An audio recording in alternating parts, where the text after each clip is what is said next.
Welcome into the Harvest Friends. I am Abigail, and I'm here today with my good friends, Andrew and Lakeith, and we are going to be talking about desert seasons as disciples and how to maybe rekindle that flame and get back out of the desert. So we're going to be talking about that today, and it's going to be good. But before we get started, if you are new to our channel, we just want you to know that we are here to bring you the tools and tricks that you need to be a disciple and make disciples in this crazy 21st century that we live in. So go ahead and click on the little bell or click on subscribe if you're on a podcast. That way you won't miss any of the good stuff.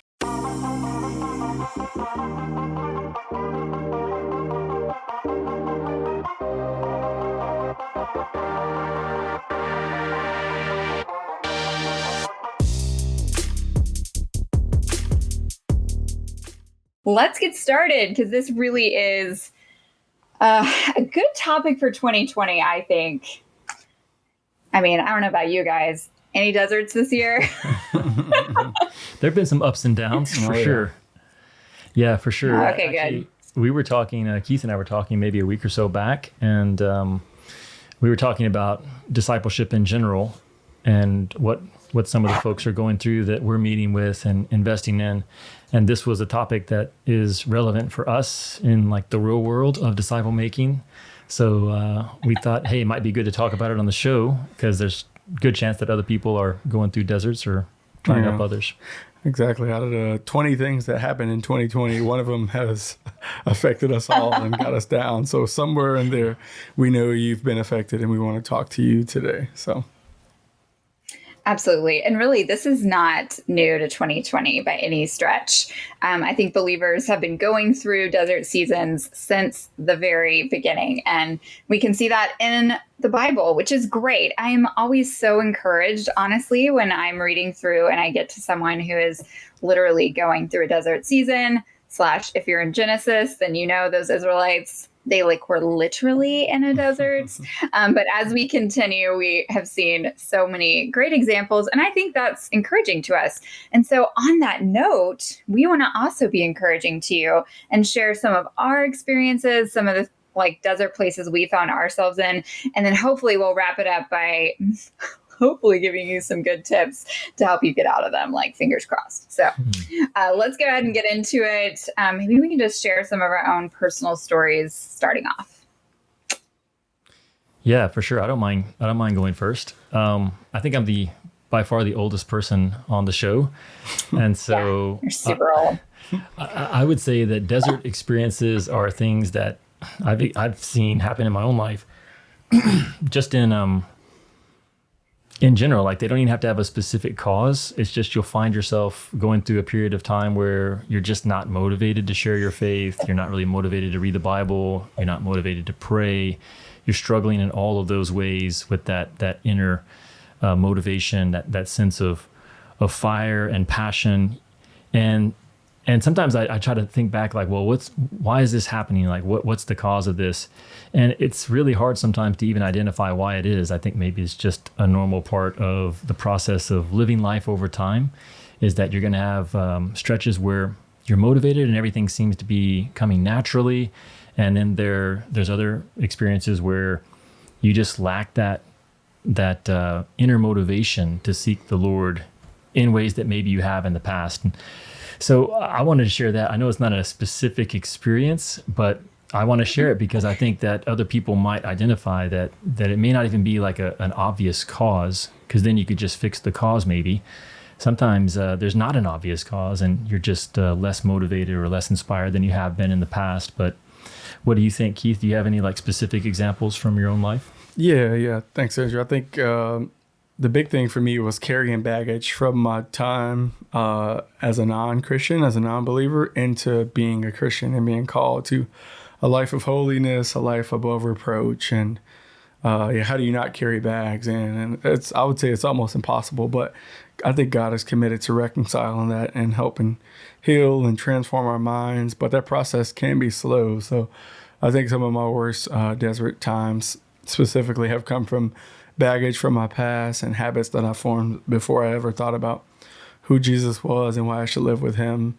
And those things like to rear their head and they come out all bad. So I think the desert seasons for me were when I was like, man, how do you live this new life when you still remember all of the old life? Like when you still have boats, we talked about burning the ships, when you still have ships that can sail easily back to the old past, and you can be right there.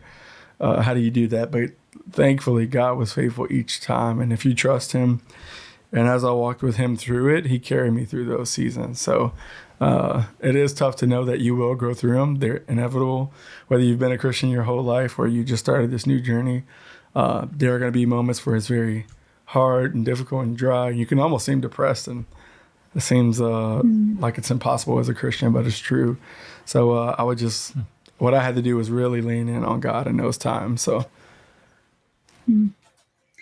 Yeah, I agree. And I think, Andrew, you were like, sometimes there's not even a reason, but if there was a reason, you could just fix the reason.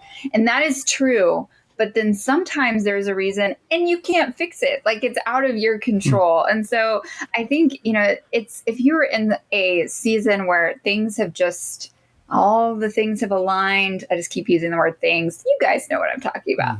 Listening, you just fill in the blank with your own personal things. But essentially, we can often be at the mercy of our circumstance, of a really difficult trial period. And sometimes the Lord just really shows up strong during that. And we're like encouraged and He helps us through the trial. And then sometimes it is rough and we are still not hearing a thing. And it just feels like we're just truly alone. And I've definitely been in that position myself. We've definitely gone through some rough, hard seasons. And I feel like I've been walking through some of those with some friends recently as well. And those can just be incredibly debilitating if you're not prepared that they're going to happen in our lives. And they will. And the older I get, the more I'm like, this is going to happen to all of us. Like, I don't think any of us are going to avoid it. Another type of desert season that I can think of personally has been in ministry. We have had seasons, particularly when we first moved to San Antonio, where we were kind of like stepping out on our own in a lot of ways that, it felt like a desert ministry speaking wise. Like people could ask us what was going on and there would be just crickets. Like, well, literally crickets are going on. That's what's happening. Like we couldn't get a person to meet with us. And so that can be hard too. That can be very discouraging. You feel like you're doing all the right things and just not a soul will meet with you. No one's coming to Christ. And it's kind of its own sort of desert. So, that's another example. I feel like we could spend all day talking about various examples of deserts, but we think you get the idea. So we... Yeah. 'Cause I think the bottom line really is we all find ourselves in moments where we don't feel close to God, and we may even lack the motivation to try to draw near to God. And yet at our core, we have faith in Him. Our faith hasn't changed. It's just a question of that feeling of closeness, and that desire can sometimes be running on empty. And that's really what we want to talk about today is, what are some ways that we've discovered over the years to either shorten the period of time when you're in that desert season, or try to climb out of it if you do find yourself in that place. Yeah, so let's maybe get into that. I feel like, and I hope you are encouraged listening. I hope you are encouraged knowing that you're not alone, that we all go through this. So now let's encourage you even more by hopefully helping you get out of there. So we dug deep on this one. We've got some things that we think are helpful in getting us out of those desert places. So let's kind of get into that now. Who wants to go first? Yeah, I'll go first. I think, and you were kind of getting into the how-to, Abby, on like, okay. I think the biggest thing, you brought it up earlier, Abby and Andrew, about asking about the why. Like, why am I here? Why am I in this season? Like, why would a good God, which God is, allow me to get this far into it? And if you got the heart that can take it, I would say that's literally the wrong question. Like I wouldn't focus too much time on the why. I think of Jesus when He was this close to being, stoned and crucified by the religious leaders of His day. He asked His disciples, like, what should I say? Like, Father, save me from this hour. But he said, no, for this purpose, I have come to this hour, you know? So, I would step into it and, be okay with wrestling with God, you know, be okay with wrestling with the desert and, not just being very passive in that season, because God's going to teach you a lot through it. So I think a big how to get out is just not even focusing on why am I here, but okay, God, now you got me here. Like Abby and Andrew said, I knew it was coming at some point. Something was going to happen. You know, the roof was going to come in, but now what? And I think as you walk with people through those seasons, also you gain a closeness that with that person that nobody else could. You know, like when someone walks with you through tragedy or through the desert or through hard times, the heart you have for that person is it's very rich and very deep. So there are good things that can come out of it. So I would say lean on God, but then also as God put people in your life during those seasons to help you walk through it, walk with them through it. And then as you find people who are going through it, walk with them through it, because the closeness and the relationship that you can gain from that, nothing can compare to it, at least in my experience. I'm reading Job right now, and obviously, Dude. I don't even know if you can say that was a desert season, but the poor guy was Something going through different. a tough stretch, and he did not feel connected to God. He felt like God was hiding himself, and he felt like, you know, he was asking that question, you know, God, why are you letting this happen? Yep. And of course, he had some friends who were helping him walk through it. So sometimes you don't be friends like that. Miserable comforters. Miserable comforters, all of you are. I mean, it's sort of like I'm reading a lot of their advice. A lot of it's like really good advice. It's just the right advice at the right time. So hopefully you can experience better comforters to help you through the desert season than Job had. One that I was thinking of as we were preparing for this week's show was routine, and how routine is the friend of consistency. And sometimes we can sort of almost look down on routine, like, well, you should just be inspired. So I don't know how many times people have told me that, hey, I don't read the Bible every day because if I don't feel like reading the Bible, then I really shouldn't do it because it's not coming from the right place. And routine is sort of the opposite of that. Routine is, hey, the Lord has called on me to draw near to him, regardless of how I feel. Therefore, I'm going to do that. I'm going to act on that. And I would say investing in those routines and building those systems of drawing near to God and then being outward with our faith can really help carry us through difficult times. In fact, you know, you think of 2020, and of course we've joked about this a few times now, but we started the year on this show with a series called Building a Better Year. Building a Better Year. We're sorry, friends. I don't know if it's our fault. 2020 has played out how it has. It was not our most prophetic moment. You know, this was in January, but, you know, we talked about things like setting goals and cultivating high impact habits and developing a weekly rhythm. And I actually would want to say, like, 2020 is all the more reason to have those, especially like the weekly rhythm, because the more uncertain your external environment is, the more grateful you can be that you've got this routine that is consistent, and it helps you kind of carry on and persevere through difficult times. I think Jesus had these routines. He had, the Bible describes them as his custom. And so in Luke 5:16, it says that Jesus himself would often slip away to the wilderness and pray.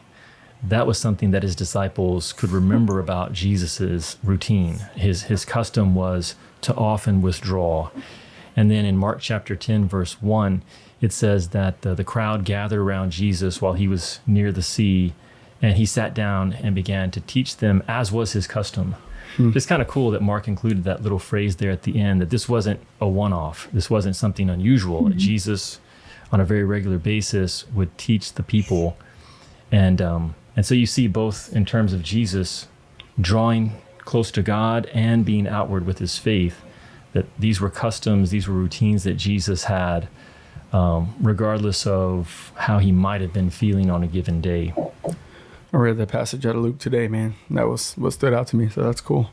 Hey friends, thanks for watching the show. I wanted to take a quick moment to say if you're someone who's looking for insights, ideas, and inspiration that will fuel your faith for the 21st century, then make sure you sign up for our weekly newsletter, Harvest Highlights. It's free and it's loaded with resources that will help you be a disciple and make disciples in the everyday places. So make sure you check it out. There's a link in the description of this video. Back to the show. Yeah. It's crazy. All right. It must be important. Everyone pay attention. That's right. When things are repeated twice, you got to pay attention.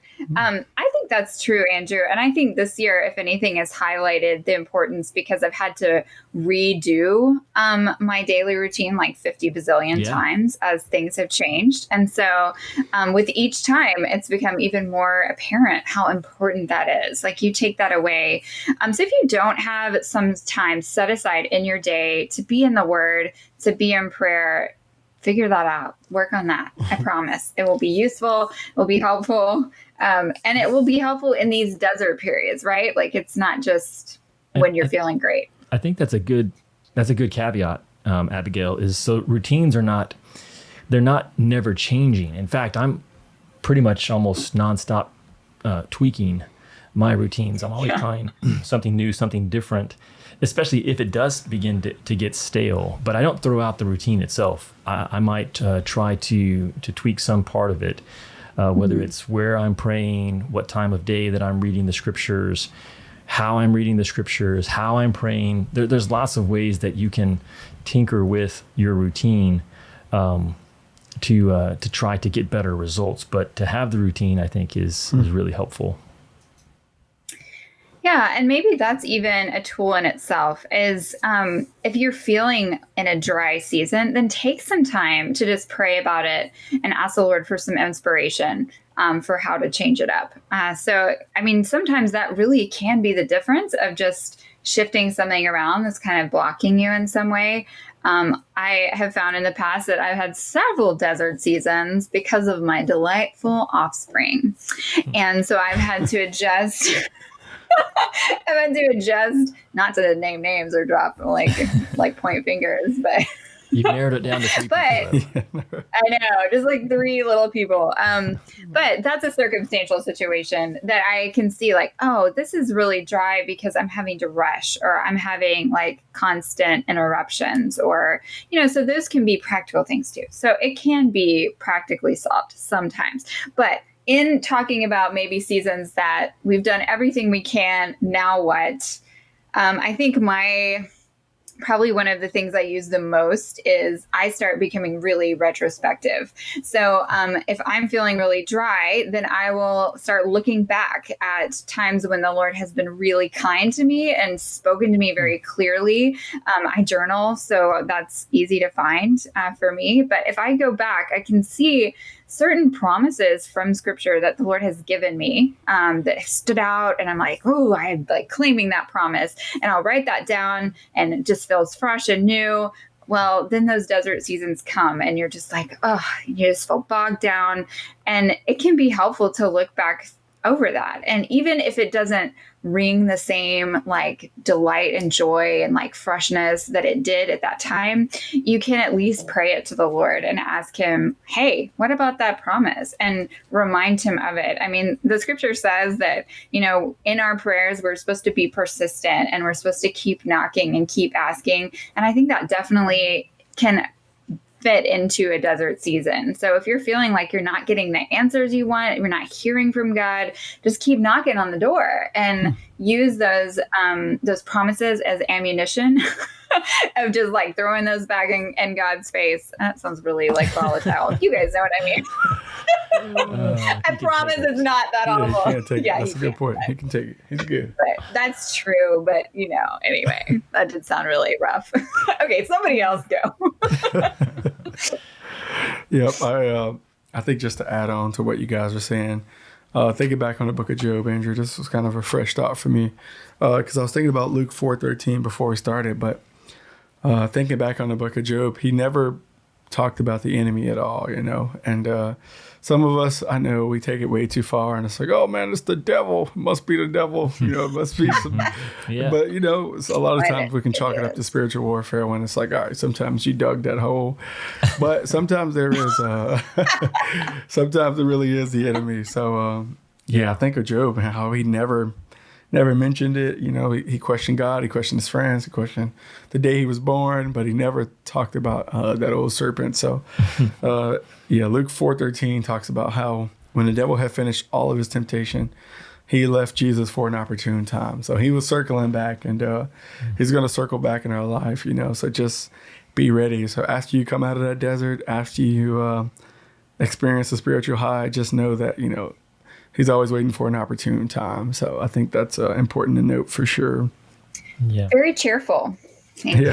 It's cheerful, right? Yeah, it's kind of a similar note is, I think sometimes the Lord is developing endurance and perseverance in our lives, and it's something you were just saying. Like Heath reminded me of the end of John 6, where Jesus, many of his disciples withdrew and were not following him anymore. Jesus turns to the 12 and he says, "Do you also want to go away?" And Peter speaks up and he basically says, "Well, where else can we go? You have words of eternal life." So I don't know how motivated or inspired Peter felt in that moment at the end of John 6. You kind of get the impression that he didn't really understand it any better than the thousands of disciples who had just quit on Jesus. But he had this bedrock commitment, and he was going to stick it out and hope that it became more clear, or that Jesus would give him these words of life that gave him the insight that he needed. And I think that's true for us sometimes too, that sometimes you're going through this desert, and the point is to go through the desert. Yeah. Will you continue to stay close to Jesus? Because that's what Peter committed himself to, that we're not going away. Right? We don't understand this any better than the rest, but we're sticking with you, Jesus. And so I don't know how encouraging that is to people, but like if you're in the middle of a desert season, keep going.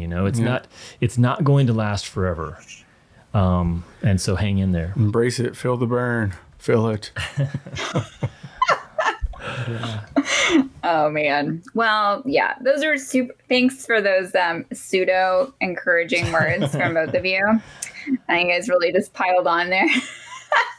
But I'm going to say that yes, that you will go through them, but then you'll also go through highs as well. Right. Mm-hmm. So I'm going to use that as one of my other tips. So something that the church that I grew up in always did at the end of the year was they would have an Ebenezer sermon. So there's a passage in, I think it's in 2 Chronicles. I think, look that up. Anyway, the passages, they set this stone and they call it the Ebenezer stone, which means the Lord has helped us thus far.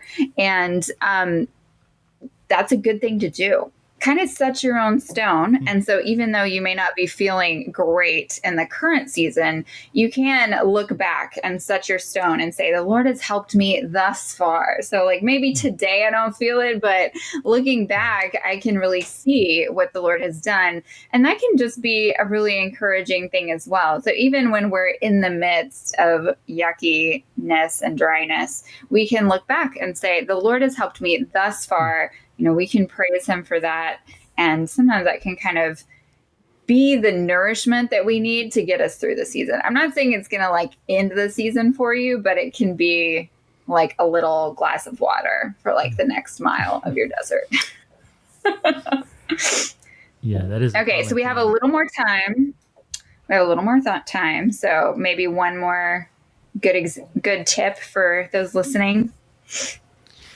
Something Keith touched on earlier, I guess I'll just reiterate, which is the idea of having friends or having a group of people that are motivated.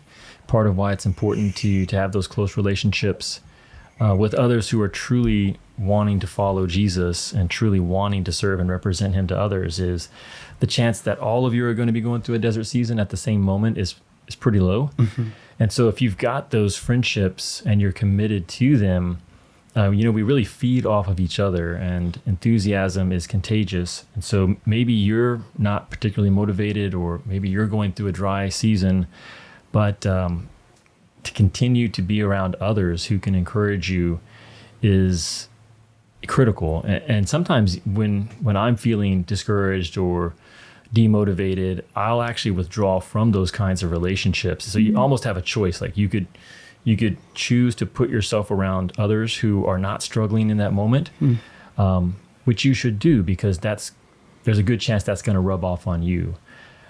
Or you can basically give into that demotivated spirit that you have, and you can actually withdraw from others. And a verse that Keith and I often remind each other of is out of Proverbs chapter 18. You remember this one?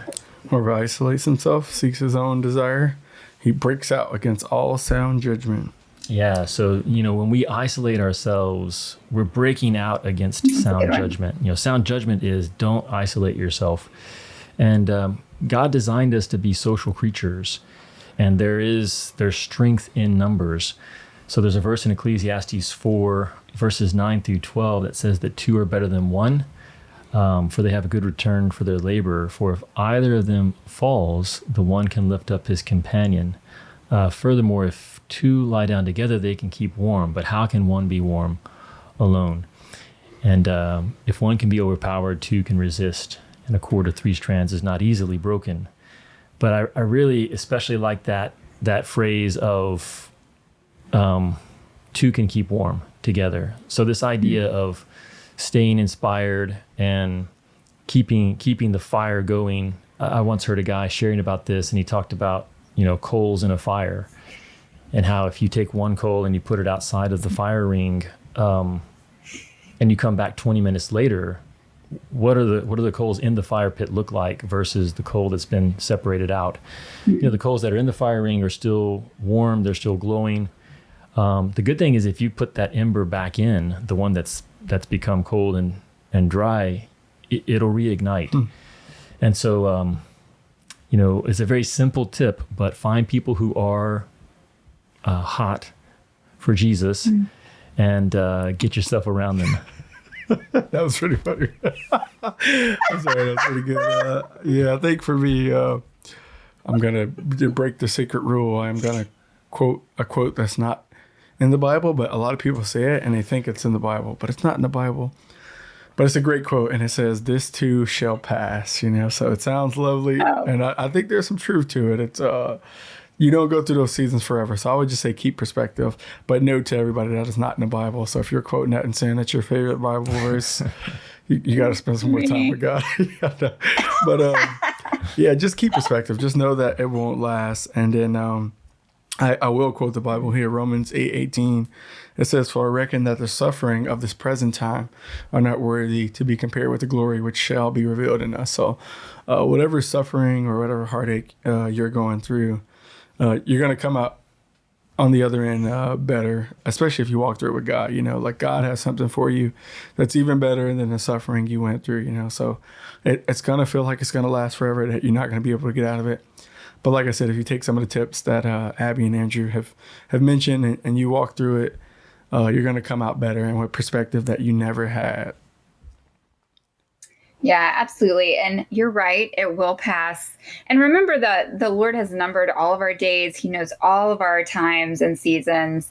And he really does know when this will end too. And he's marked that day as well. We have a very large frame in our house that has little squares, and they're all little pictures. And it's one for every day of a particular season in my life where I was in Houston, Texas, away from our family, trying to keep the babies inside of me. And each one of those pictures, I just haphazardly made this grid. I didn't guess. I just kind of guessed and made like a big poster. And then I started putting those pictures in, and I thought, surely at some point we'll be leaving, and I'll just kind of make some art at the bottom to fill in the rest of the squares. But actually, in reality, it worked out that God had the very first picture be of my son on the airplane going to Houston. And the very last picture was us leaving Houston on an airplane. I didn't get to fill in any I didn't get to do any like shortcuts. I didn't get to cut off at some point and fill in with some extra pictures or, fill in. No, it was exactly the number of days. And we keep it up there and I see it every single day. It's a reminder to me that yes, hard seasons happen and that all of those pictures represent a particular hard season in our lives. But it also ended, and it ended on exactly the day, not one more, not one less, that God wanted it to. And so that's also how our desert seasons are as well. So just remember that this will pass, just like you said, Keith. So we hope that these tips and just helpful tools that we've given you are helpful and just a good reminder. Stay in the Word, stay connected with people, be reminded that the Lord is kind and good, and He has been and He will be again. So we hope this has been encouraging to you, and we'll be back next week. Thanks, guys. With a good uplifting combo. See you next time. See you, Abby. Bye, guys.